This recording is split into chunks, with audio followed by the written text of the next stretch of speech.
So I called off my wedding because my fiance sort of went down the alt-right pipeline. In retrospect, I see now that he was radicalized. And I want to talk about that today. So when I was 19, I met a guy who became my boyfriend, and he said that he was like a Bernie Sanders supporter, and he was very left-wing.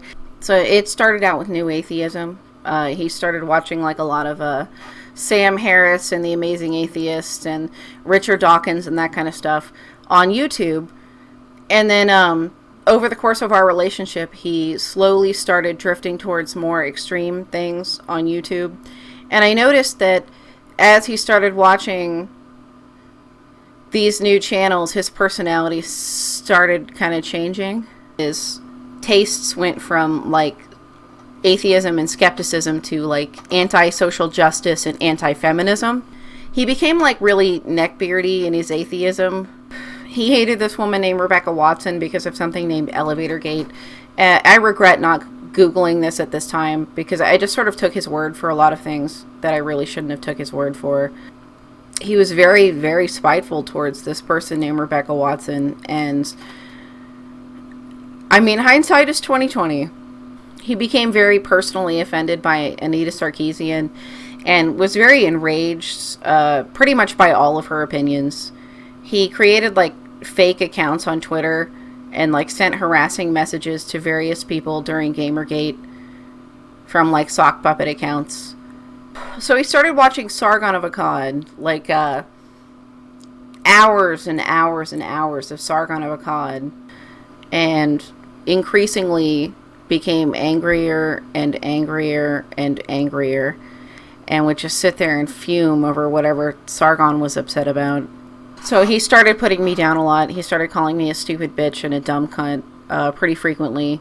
He started calling me a lot of other names, and he was just angry all the time. And he was very, very angry about Gamergate, and he obsessed over it, and he talked about it pretty much nonstop. And if I tried to disagree with him about Gamergate, he would get very angry with me and scream at me. I noticed Sargon made a lot of excuses for creepy, rapey, and pretty despicable behavior, and my ex-fiance started doing the same thing, and he started changing as a result of that and becoming more entitled and pushy with his behavior. I noticed his behavior started changing when he decided to slap my friend's ass without permission in front of me and her boyfriend when we were still dating. And this was the first of many things that he did that were weird and that just sort of made everybody uncomfortable. My ex-boyfriend's friend had sex with his girlfriend while she was passed out. And my ex-boyfriend said that it was just a mistake that his friend had made and that it was no big deal and that, you know, people make mistakes. And I said, you know, that's rape. And he said, well, you know, he shouldn't have his life ruined over this. It's no big deal. And, you know, this really surprised me at first. But looking back on it, I think that it's consistent with the changes in his personality. You know, he just became more and more overtly misogynistic as time went on, and more sexist. And I mean, it makes sense. He constantly called his own girlfriend a bitch and a cunt, and he called his own mother a bitch and a cunt for quite some time too, because he doesn't respect women. So I guess I can't be surprised. But I mean, when I was in the thick of it, I didn't realize what was happening. You know, I just kind of thought that the person that I fell in love with was being an asshole for no reason, and I didn't really understand why they were changing. When we had first started dating, he told me about his fetish, which was vore, but he had never pressured me into it or coerced me into it at any point in time up until this point. He told me if I wanted to participate, I could. I said I wasn't comfortable with that. He wanted me to talk about hunting down and catching and eating and swallowing and killing his ex-girlfriend in bed while we were having sex. And I wasn't comfortable with a lot of the stuff he wanted me to do. And he said that I didn't have to do it if I didn't want to. But he lied to me. He was so pushy. We would be having sex and he would start pressuring me during the sex to talk about hunting his ex-girlfriend and melting her body inside my stomach acids. And when I wouldn't do what he wanted, he would just get angry, and he would continue to pressure me into doing what he wanted me to do until I broke down and gave him what he wanted and did his weird fetish shit. He had a lot of strange fantasies that he wanted me to fulfill. For example, he had this like bag of little gummy bear people. They were like shaped like little people, like little soldiers, but made out of gummy bear type material. And he wanted me to pretend that they were like little men and talk to them and like slowly pretend to murder them and like eat them. And I did not want to do this. And he badgered me for, God, like a good 2 or 3 weeks before I caved and did it. And he filmed me. And then when I told him, I wasn't really comfortable with that, I'd like you to delete the footage, he told me that it was his footage and he could do what he wants with it, essentially. And so later I had to go on his computer and basically delete it without his knowledge. And luckily he never confronted me about it, so I guess he never noticed, but he would not let me delete it. And so I had to sort of sneak to delete it. Sometimes he wanted me to pretend to be like a college professor who was teaching a class on cannibalism, and he wanted me to pretend that his ex-girlfriend was volunteering to demonstrate like the correct technique for cannibalism. And he had like lingo for his fetish, like pred was a predator and the prey was the woman that you were going to kill and eat. So despite the things that he continually pressured me to do in bed, he was actually really selfish. Surprise, surprise. Like, for example, I asked him to eat me out, and that was off limits. He would never do it without complaining, but if I didn't want to do his fetish stuff, he would get really upset with me. He always wanted me to talk about his ex-girlfriend and how he wanted to kill her. And I remember one time he was telling me, well, there were these people in Germany, and this guy wanted to eat this person, and someone consented to it, and he ate the person, but it was consensual. And, I don't think there's anything wrong with that. And I was really uncomfortable with him saying things like this. But he just continued to, like, get more and more pushy with his fetish as time went on. And it also became more and more violent as time went on.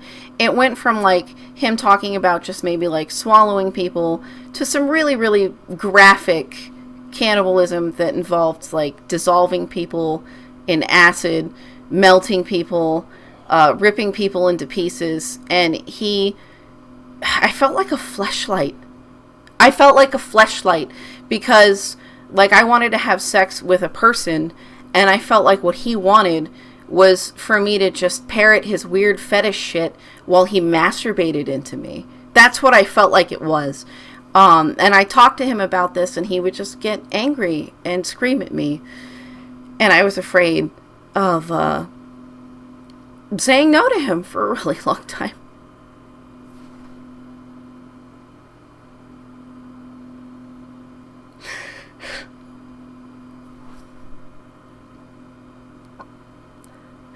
And I remember one time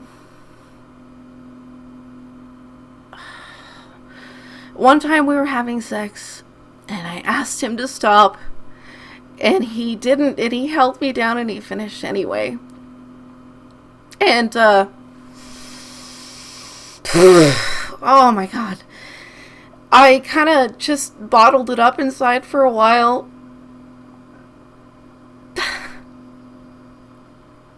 And I rationalized it.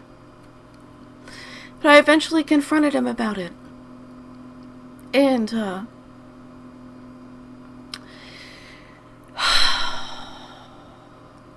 he started crying, and he turned himself into the victim. He started saying things like, oh, I'm gonna fucking kill myself. I'm such a bad person. I'm a piece of shit. I deserve to die. And he started threatening to end his life if I left him.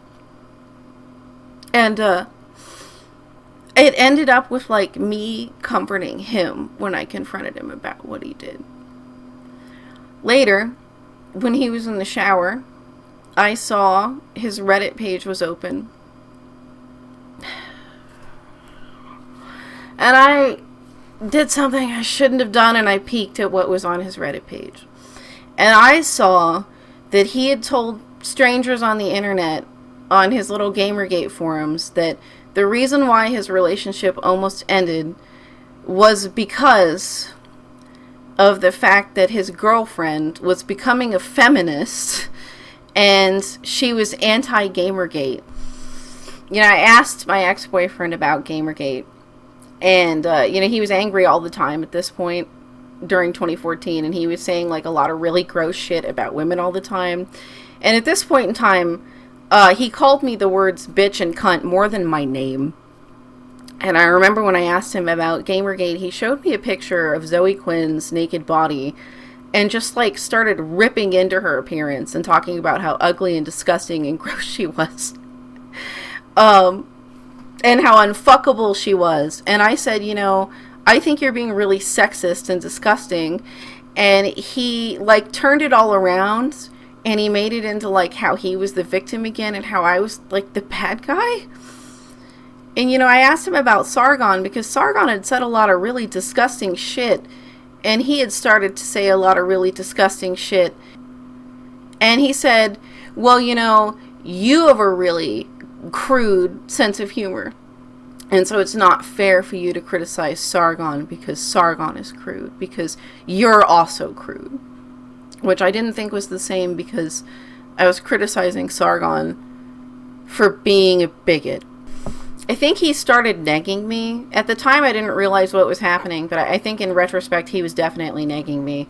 For example, I told him once that I wanted sexy panties for Christmas, you know, for us. And he told his mother that I needed underwear. And on Christmas Day, I opened a, like, package of, like, not very flattering sort of grandma panties in front of everybody. And he thought it was very funny. And he got, like, a really big kick out of it. And I was pretty upset by it, but he thought it was the funniest thing in the world. So he became, like, really controlling with money. I remember once I was getting a coffee at a coffee shop, and they said, do you want whipped cream on your latte? And I said, is it extra? And they said, yeah, it's 30 cents extra. And I said, sure. And my ex-boyfriend just started, like, really getting angry. He like, yelled at me in the coffee shop, and he said, you know, well, that's a lot of money. You can't spend that kind of money. And, like, he was berating me to the point where I was almost in tears in the coffee shop over the 30 cents, because he was okay with me spending, like, the $5.50 for the latte, but I guess not the 30 cents for the whipped cream. He didn't want me to wear makeup either. I remember I hadn't really worn makeup when we first started dating, and I wanted to wear makeup, so I got, like, a $130 makeup kit, and he threw an enormous fit about it, and he said that he didn't want us to spend the money on it, even though we had a joint bank account, and I also contributed to the finances, because he thought it was a waste of my money. And he said, well, you don't need it, you don't need to wear makeup. But he was more than happy to buy, like, expensive, frivolous things for himself, and that just sort of became worse and worse over time. He always used to tell me that I'm not a real gamer because I didn't play the games that he played or in the amounts that he played. He would always play, like, Mountain Blade Warband. He went on the now banned subreddit Fat People Hate, and he basically just left disgusting messages to people, but the most horrible messages that you can think of, telling people to kill themselves, telling people that they were worthless, all kinds of just really gross shit. And you know, at this point in time, he had to be like 80 to 100 pounds overweight himself. He used to eat, like, these family-sized bags of Twizzlers. And they were like 2.5 pounds each. And he would eat like 1 to 3 of them a day. And so this is like 2 to 6 pounds of candy a day. And he was very overweight. And he was going online making fun of people who were fat. And I did not understand that. And so I said, you know, you're kind of overweight yourself.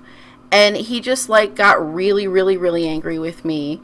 And he said, well, you know, I'm just helping these people. I'm motivating them to lose weight by saying these things, which was, I thought that was bullshit. During that fight, I said, you know, I think you're kind of a neckbeard. And he just started screaming at me. He was like, fuck you, Evie, fuck you, Evie, fuck you, fuck you, fuck you. And he was just, like, screaming at the top of his lungs. he was throwing things around the room, and he was just, whenever he was upset, it was like he was having a tantrum. You know, the crazy thing about being in a relationship with a person like this is that you don't really know if the person that you fell in love with ever actually existed. I kind of wonder if he was always this way, or if he became this way. I kind of wonder if, like, the person I fell in love with was real at one point in time and he's just a different person now. Or whether or not he deceived me and the person I fell in love with is just not real. Because it just seems so insane to me to date a person who claimed to be politically on the left, who claimed to be politically liberal.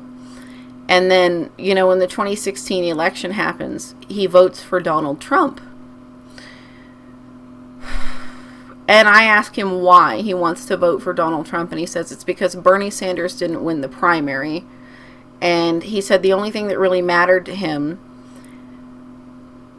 was that someone who was an outsider, quote unquote, won the election. And when I pointed out the things that Donald Trump had done that were really sexist, like the, you know, grab her by the pussy type statements, he just laughed at me and thought it was really funny. And he said that those things didn't matter. And I was, like, left wondering how I had ever been attracted to him to begin with. But I know for a fact that it was when he started watching Sargon of Akkad that he started to develop a lot of anger problems and started to just have, like, fits of rage all the time.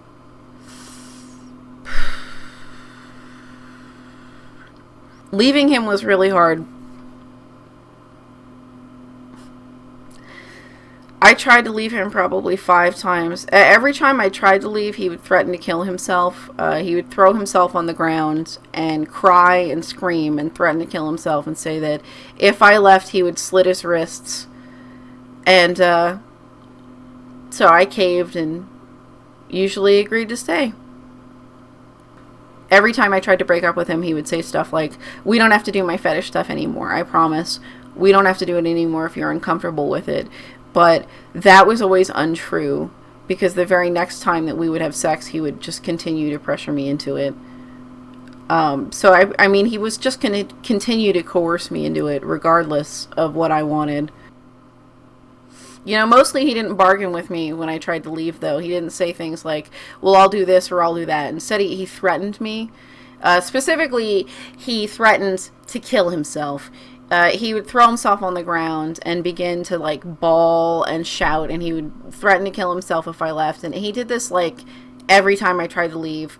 One time, he had just gotten out of the shower, and I told him, you know, I'm thinking about ending the relationship. And he, like, threw his towel on the ground and, like, literally threw himself naked on the ground and started screaming, I'm gonna fucking kill myself! I'm gonna fucking kill myself! And, like, started, like, kicking and shit and, like, screaming at me and throwing things at me while he was on the floor. He would also, like... He would also threaten to kill himself if I tried to spend time away from him because I was frustrated with him. Like, you know, I would say, hey, I want to go to my cousin's house. I'm kind of stressed out with this relationship. And he would threaten to kill himself if I left. You know, my ex is not a leftist. He's not truly a complete right-winger yet, but he was radicalized heavily towards misogyny. And I think that he is sort of like a faux brocialist who turned Trump supporter when Bernie didn't win the primary. I know a lot of other people watched the same thing happen with someone formally supporting Bernie Sanders and then just turning around and supporting Donald Trump because they don't actually care about anything that happens to minorities. The time I actually managed to do it, I just had like a really, really, really, really shitty day at work. And I was having like the worst day. I was in the worst mood. And my roommate was driving me home, and she was my best friend, and she was just listening to me vent about how much I was very frustrated with my relationship with my job. And she was saying things like, oh, you know, I understand, thinking that I wasn't very serious. But I told her, well, you know what, I'm just going to fucking do it. I'm just going to break up with him. I'm just going to dump him. I'm just going to leave him. He's horrible. I'm just going to leave him. And she just thought like I was just, you know, venting. So we get home, and I go upstairs, and she goes in her room. And I come downstairs a little bit later, and she says, so what's going on? And I said, well, I did it. I left him. And she said, what? And I said, yeah, I did it. I'm really sick of his shit. And what had happened when I had gone upstairs was he threw himself on the ground and, like, literally grabbed my legs and, like, pleaded with me to take him back and said that if I didn't take him back, he would kill himself. But I was done listening to that because he had said that before and it was nonsense. He was just using it to manipulate me. And I saw that now. And so I called him out on it and I said, you just say that to try to manipulate me. And he said, that's just what I say when I'm upset sometimes. And he, like, was crying and pleading. And I, told my roommate, hey, is it okay if I just, like, sleep in your room for a while? Because we still live with him. And she said, yes, that's fine. So, I slept in her room, and my ex would come into my room her room, the room I was staying in while I was sleeping, and he would try to get in bed with me and cuddle with me. And I would say, I don't want to cuddle with you. And he would get really angry with me, and he would scream at me and be like, I thought we could still cuddle. And he would, like, throw a fit because I didn't want to cuddle with him. And he would be very irate because I didn't want to cuddle with him, even though we're not dating anymore. He was also upset that I didn't want to have sex with him anymore, even though we weren't dating. So while I was dealing with this breakup, I had to report my boss at the time for assault. And I got, I lost that job opportunity. And I was in between jobs. And I told my ex, I get paid in 3 weeks because I just got this brand new job. And I need money for food so I can buy groceries. And he got very upset. He threatened me if I touched any of the food in his house. And I said, I don't have anything to eat. And he said, well, you can have rice. You can eat that. And so I did. I just ate rice. For quite a while, I went to that, like, random acts of pizza Reddit. And someone was nice enough to send me a pizza. This was several years ago. And also, someone on my Facebook was nice enough to come to my house and give me, like, instant oatmeal, the kind that had, like, the little eggs that turned into dinosaurs. And I hadn't had anything other than rice for a few days, so I was very happy. And I also received some food from a food pantry, but he deprived me of food, and I asked him why he was doing this, and he said that it's because he wanted me to realize why I should take him back. He started belittling everything I did. Like, a couple years ago on this YouTube channel, I made a little review of a stupid Christian mingle movie, and he was very mean about it and said that I was just copying better YouTubers. And he used to look at my little drawings that I made, my little doodles, and say that they were middle schooler bullshit. And he would just constantly put down anything that I did or created and tell me that I was, unoriginal and not very good. He really despised me wearing makeup. He did not want me to wear makeup. And he didn't really like me having any financial independence. For a good percentage of the relationship, I didn't have a job because he really didn't want me to have a job and continue to pressure me not to have a job.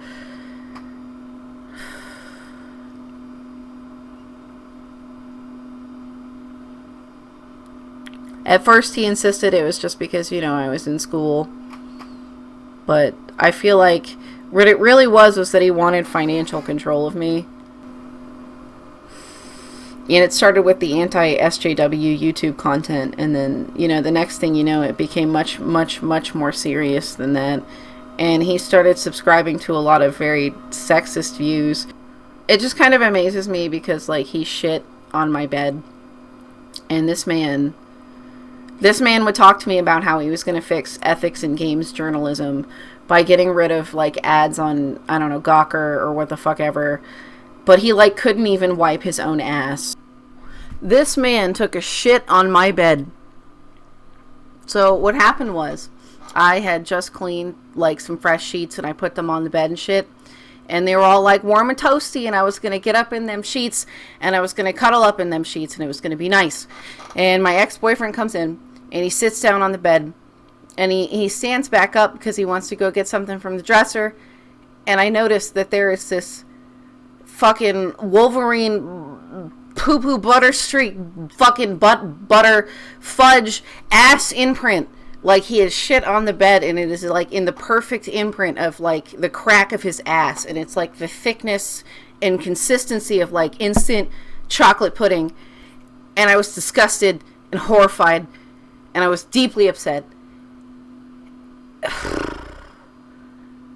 And he laughed at me. He thought it was so funny. He was like, oh.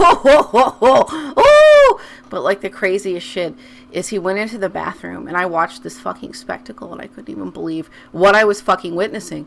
He went into the bathroom and sat his ass as like close to the bathtub faucet as he could get, and he turned on the bathtub, and then he just like the bathtub water was pouring down, and he just like swooshed it in between his nuts and his asshole, and he was like, and I just thought to myself, you know, I don't think I could ever have sex with you again. And I think it was like that exact moment where I was like, I can't ever sleep with you again. You are disgusting. What is wrong with you? Like, I guess because you're a capital G gamer, that means you can't wipe your fucking ass. What the fuck did I see in him? I don't know. Oh my god. I'm just an idiot. Why did I date this person? I don't know. Everybody makes mistakes. You ever just look back on the people you dated and you think to yourself, what the fuck was I thinking? This man shat the bed. He did. He shat the bed. I brought him some spaghetti, and I sat it down next to his computer desk where he was playing Mountain Warblade while listening to Sargon of Akkad, which he did for like fucking 10 hours a day sometimes. And I was like, here's your pasta, honey. And he said, what? No Parmesan? And that shit started a fight, I will admit you. Like, first of all, fucker, the correct answer is thank you. Like, I just made you dinner. Like, I understand it's not like the best dinner, but like, holy fucking shit, what is wrong with you? I can't believe I dated this man. Part of me wonders if, like, right now, his current girlfriend is talking about killing and eating me in bed, you know? And if that's what they talk about, that makes me uncomfortable, but, you know, he was very, very pushy about it. And you have to understand, Gamergate ended in 2014 for many people, but for me, because of him, Gamergate lasted until 2016 when I broke up with him, because he was obsessed with it and he would not let it go. So he asked me to marry him. Yeah, I said yes. I know. It's insane. Why would I say yes? The year he voted for Trump, I agreed to marry him, but, you know, don't worry because there's a happy ending, guys. I broke up with him. Yay! I broke up with him. Hooray for me. Oh, I didn't get married to the worst possible candidate. Go me. And I got away from his house and I moved into my own place. And that was a couple years ago. You know, I left him in 2016. And so it's been about 2.5 years technically. And man, everything is so much nicer. It's amazing how shitty your life is when you date the wrong person, isn't it? I almost married this man. Look at me. I almost married this man. I don't know. I don't know why I even dated him. That's how, like, bad it was in the end. It got to the point where I didn't even recognize this person.